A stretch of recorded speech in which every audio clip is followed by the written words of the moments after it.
The Undercountry Music News is an excerpt of the weekly internet broadcast Undercountry Music, which features music from great country artists you won't hear on mainstream radio, as well as a roundup of the most interesting country music news of the week without all the fluff.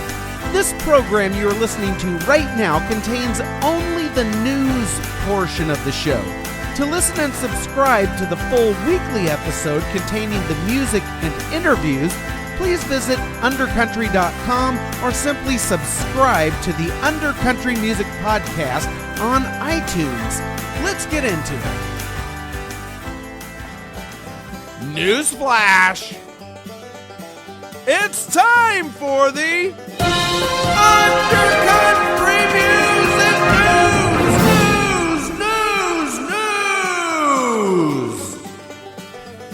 It just gives you warm fuzzies all over, doesn't it?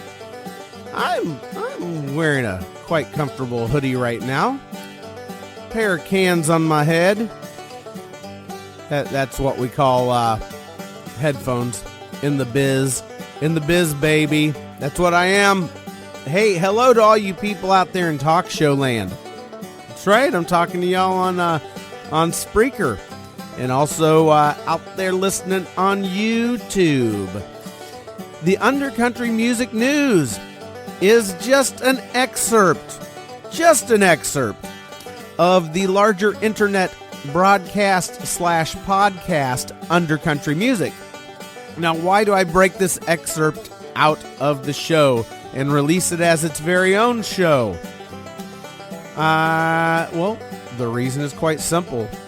Because, well, Spreaker will let me have music on the show, but iHeartRadio won't. And I'm trying to get 100 followers on Spreaker so that I can get this show onto iHeartRadio, but iHeartRadio won't allow music. So the news portion of the show is basically a talk show all on its own, and I can get that onto iHeartRadio. But first I need 100 followers on Spreaker because that's kind of the doorway into iHeartRadio. I hope that made sense. And also YouTube, I put the Undercountry Music News on YouTube by itself because I can put music on YouTube, but they have algorithms, and when they hear copywritten music, they give you a flag on your account for copyright violation, even if you have permission to play it. They don't care. They see the copyright, it flags their algorithm, and you get a mark against you. And if you get 3 of those, they take your account down. So I sort of use YouTube and Spreaker to try and direct people back towards the full show. So if you'd like to hear the entire show with music and all the other stuff I blab about, and quite often, about half the time, I have a co-host on here. I invite a different artist on here to sit down with me or call in, and we do all this together and explore that artist more in depth. And if you'd like to check out the full show, go to undercountrymusic.com. You can also just go to undercountry.com. Anyway, let's get into it. The Undercountry Music News. What is it? What is the Undercountry Music News? Is it just where I sit here and blab the same stuff that everybody else is? No, that's not what I do here. The Undercountry Music News, I go on to Google every single week and I type in the search term country music news. And whatever shows up on the very first page of search results with Google, I look on there, and most of them are just populated with artist press releases and no news at all. It's just, it's just a marketing front for artists and labels and the industry. And, that's not news. That's a propaganda machine, which is what most of real news in the world is anymore. Anyway, but I digress. That's another rant for another time. Anyway, what I do is I dig past all the fluff, garbage, and bogus press releases, and I bring you the items, the 1 or 2 items from each of these websites that are actual news, and I compile them into this heaping, steaming pile of cockahoo that you're listening to right now, known as the Undercountry Music News. Yes! so glad you could join me. Now, what do I do when I go onto a website and it is not reporting any country music news, but it's supposed to be, and it claims that it does? Well, I got a simple solution for that. I choose one terrible website each week to be the unfortunate recipient of the dreaded Under Country Music News Wet Belch of the Week. Ooh, it's gonna get stanky in here. I was coloring Easter eggs last night, so I should have some good stuff built up in there. All right, we ready to get into this? Let's do it.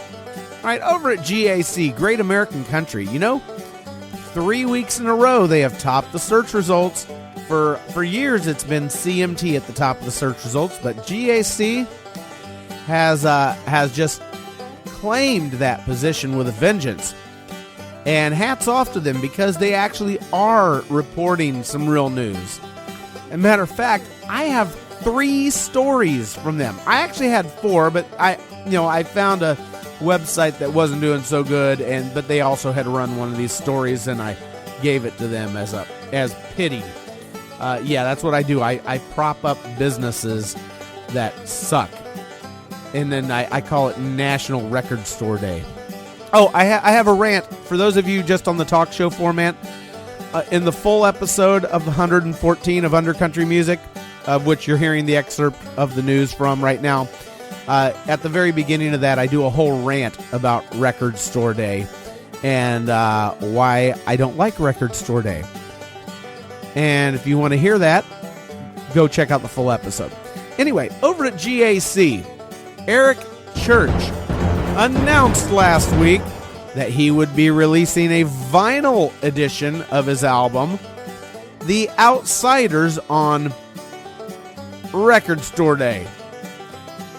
Loser. Still one loser. Okay, where was I? All right. Yes, Record Store Day. Hey, good for him. Whatever. Also, Omnivore Records has released a series of recordings by Hank Williams Sr. called the Garden Spot Programs from 1950. I guess it was a broadcast in 1950. And they released it on, you guessed it, National Record Store Day. Okay, I'm done bitching about National Record Store Day, okay? This includes 24 previously unreleased recordings from Hank Sr. that originally aired 60 years ago.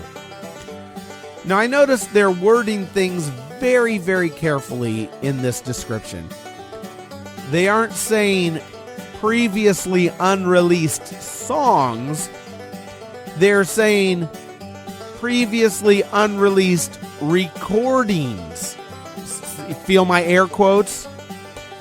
And which means, if I had to take a wild guess, live versions of his greatest hits that we've all heard 5 million times. And there's probably millions and millions and millions of live recordings of this guy floating around. Because, he was the most famous guy in country music. Still pretty cool, though. And I look forward to checking it out. Hopefully there's some good nuggets on there.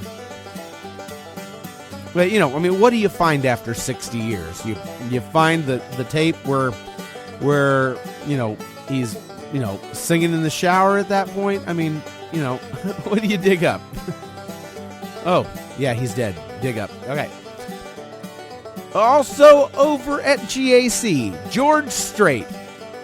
The George Strait that everyone is pretending is retiring and making a big hoo-ha about.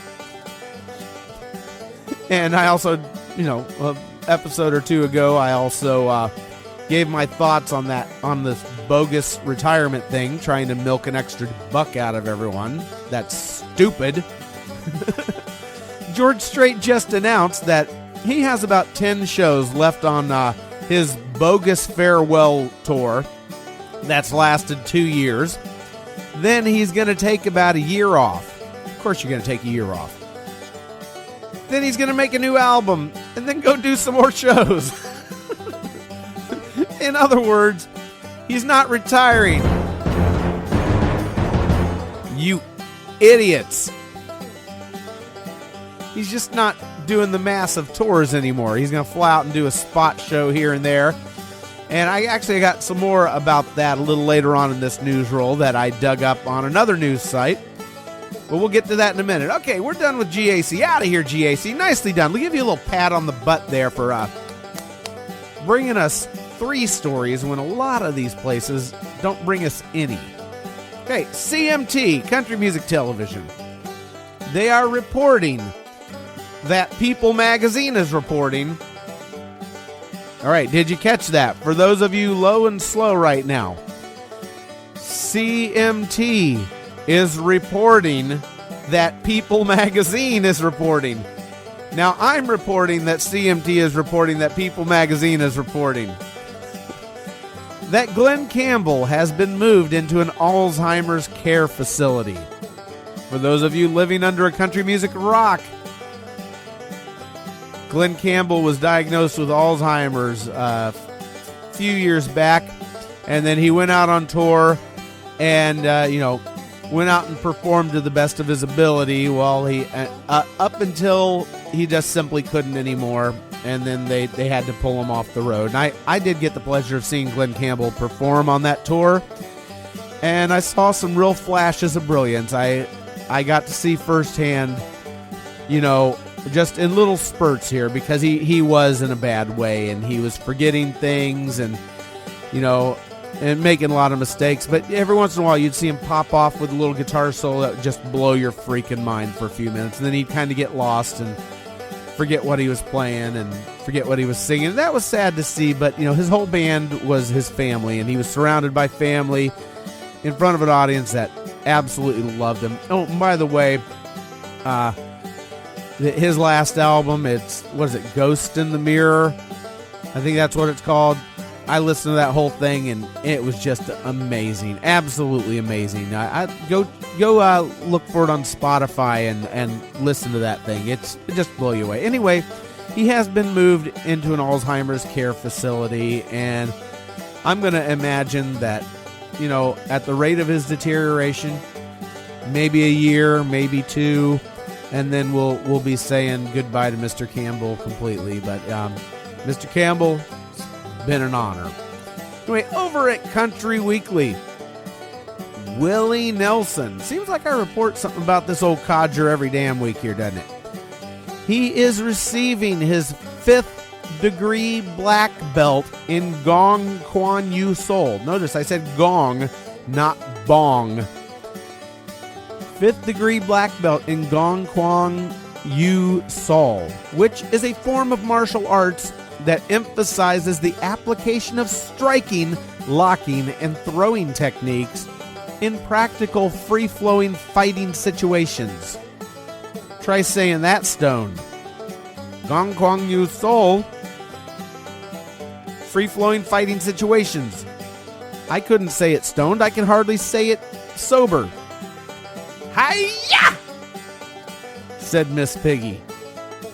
Don't F with Willie. He's coming for his stolen armadillo. By the way, on last week's show, he got his armadillo stolen. Go back and listen to that episode. All right. Taste of Country. Quite appropriate that we're at Taste of Country right now. And you know why?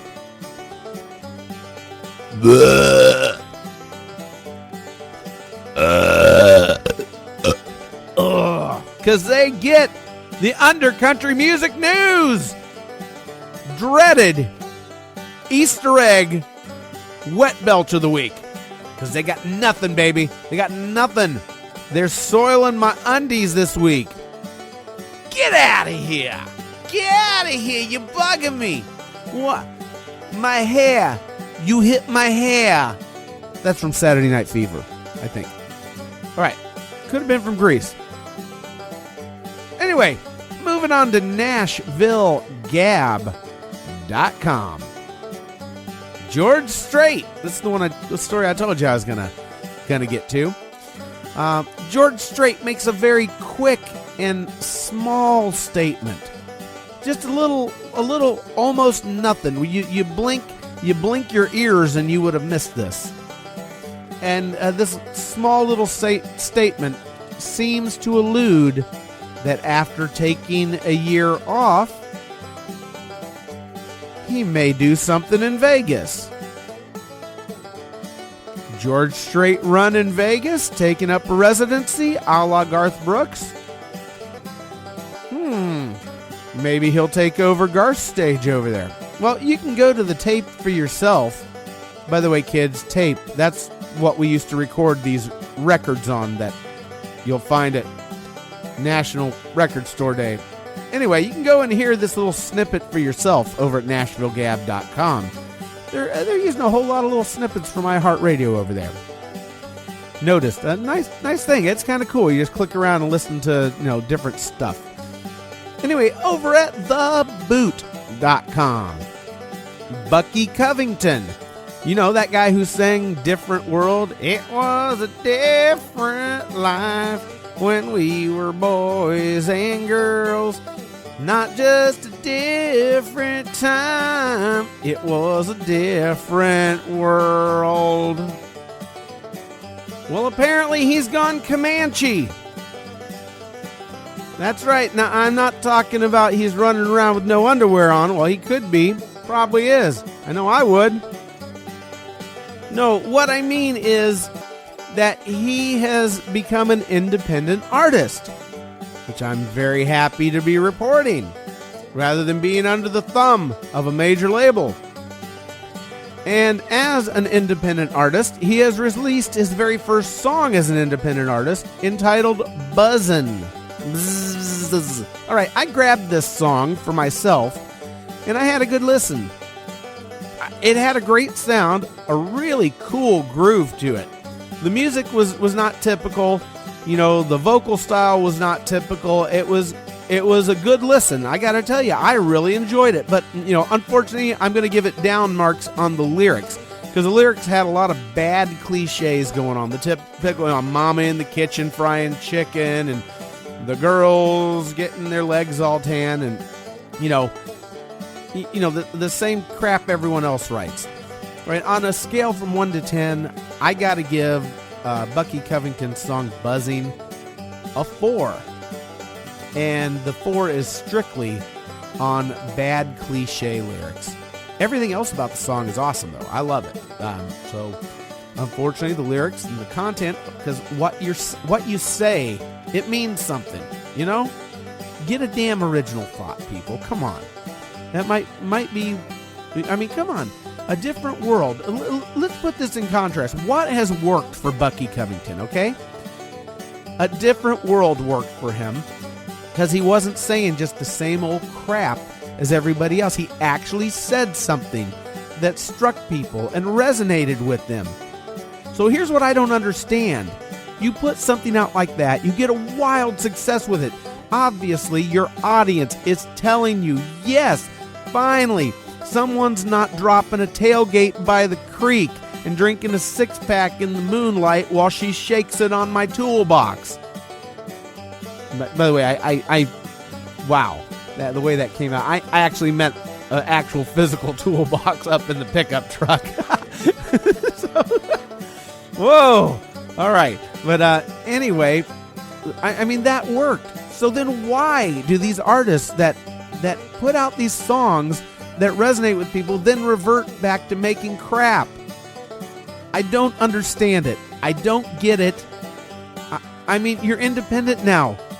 It wasn't so that you could exercise a clue once in a while, Bucky. I think this is going to have some mediocre success and then fade away. And that's unfortunate because he's a real talented artist. Anyway, moving on. Over at Country Standard Time, I didn't find anything interesting at all. But I already gave away the belch this week, so I guess now I'm guilty of rewarding failure. Right, over at the615.com. Nothing but crap over there, too. Man, I ought to dole out these wet belches like Easter candy over here. You know what? I think I will dole them out. All right. That's for Country Standard Time, and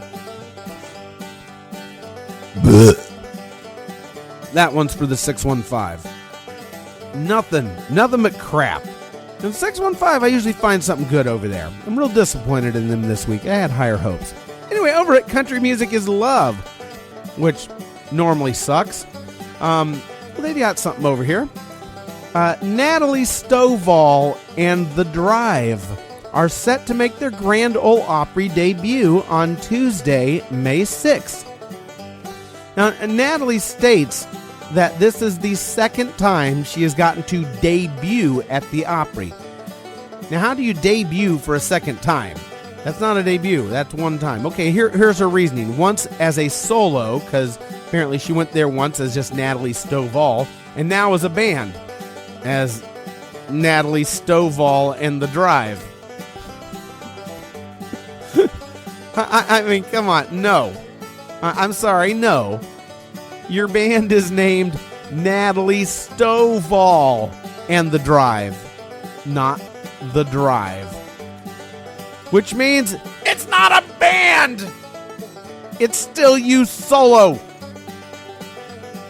You know, this is what some artists try to pull. And you know what? It's real insulting to musicians. You know, they give their backing band the incorrect impression that they actually have some sort of, you know, investment in the group, which they don't. Ever. All right, I'll tell you what. You backing band people, or you people who, yeah, that's right. All you people who play in bands and you think you're in a band, but the name of the band has one person from the band's name in it. All right, come here for a minute. Come here.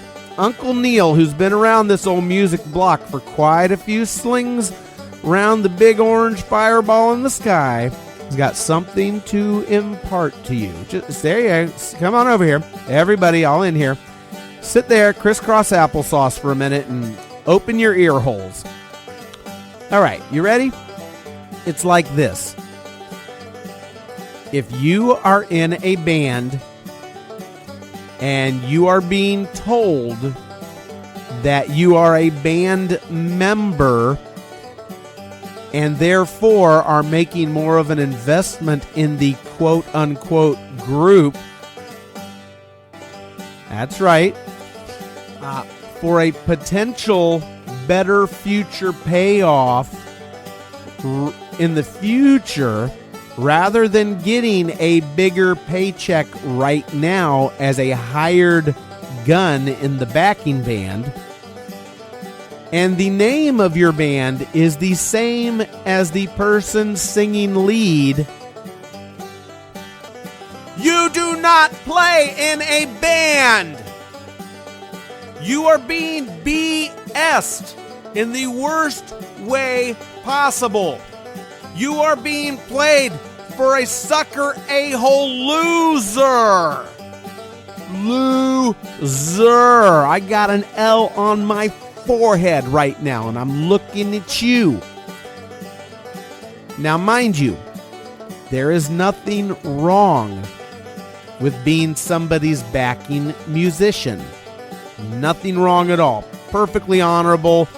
There are a lot of wonderful musicians that, that make a great living doing that. And actually, and the really top ones end up making a name for themselves doing that. But you are not a band member.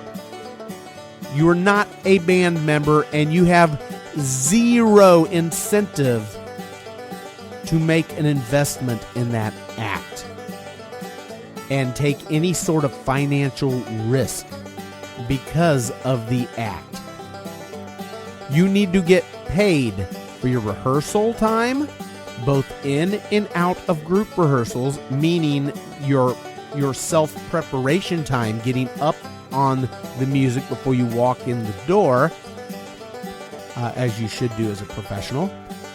your studio time, your travel time, your performances, wear, tear, and maintenance on all of your equipment, reinvestment into replacement equipment, plus per diem and cartage, meaning a daily living allowance on the road. You are going to be in a tin can hurtling down the road with 4 or 5 other smelly people with their farts in your face. You got to get paid for that. All right? And the trouble of hauling your crap around. Because you are not being fulfilled as an artist. You're fulfilling somebody else's artistical expression. So at this point, it's great to be a musician. It's a wonderful profession. I've done it as a living for many years myself. But you are not being artistically fulfilled. You might think you are not. You are fulfilling someone else's vision. So you get paid for everything. When you're a backing musician for an artist, I don't care how hot she looks or how far you think she, he, or it might go in the business. You get your deal in writing. You get your money on the spot. You get advances before heading out on a loser tour. Because at the end of it, I guarantee you, they're going to go, well, we lost our butts. I don't have any money to pay you with. No. You get paid every single night. You get an advance before you get on that bus. And you get everything in writing with one clear person whose pants you can sue the F off of if they try to screw you. When you are a backing player, you hit it, get it, and go. Because it is about the money, and it is only about the money and nothing else. It's someone else's vision, not yours. Okay, class dismissed. And this has been your Undercountry Music News. Thank you for listening to the Undercountry Music News. The Undercountry Music News is just a small excerpt of the weekly hour-long internet broadcast Undercountry Music, where I, Neal Smith, not only round up the week in country music news and put my own spin on it, but I also play music and have great interviews by lesser-known original country acts, the kind that you won't hear on mainstream country radio. If you're thirsting for that, get on over to undercountry.com where you can listen and subscribe. You can also subscribe via iTunes to Undercountry Music. Thanks so much. Stay under, stay country.